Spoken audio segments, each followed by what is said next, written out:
was given the job to work for Mr. McCloskey and run the trading company. So they had a daughter named Frances Maria, who was born at this house.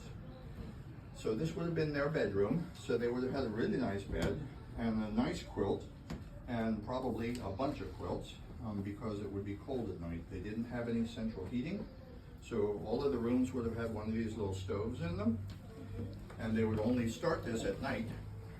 During the daytime, it would just be cold up here because that takes a lot of wood. So they would stoke this full of wood, be nice and warm at the beginning of the night, but by the end of the night, probably pretty chilly, so it's a good thing you have lots of blankets.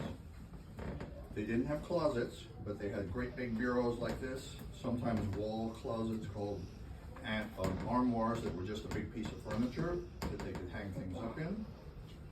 Yeah, like that.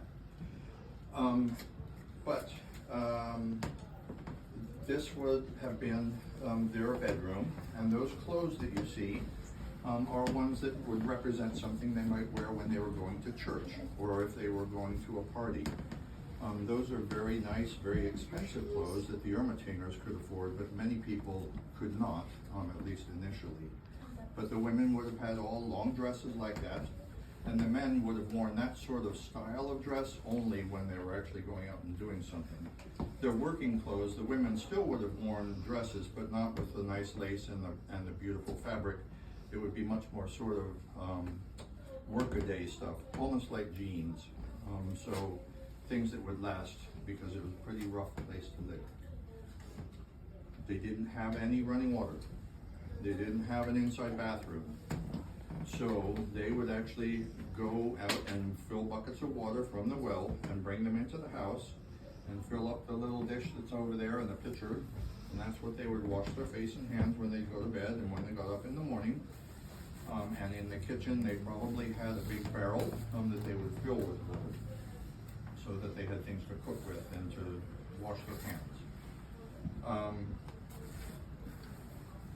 They had a few chairs, and the Ermatingers had some serious money because he worked for the Hudson Bay Company, which was a very rich company owned by England.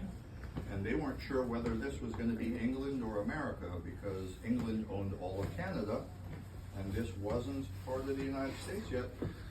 It was becoming a territory, but a territory is not a state, so the English were hoping that they might actually be able to keep at least Washington and Upper Oregon. As it turned out, it's all American. But back then, nobody really knew how it was going to go.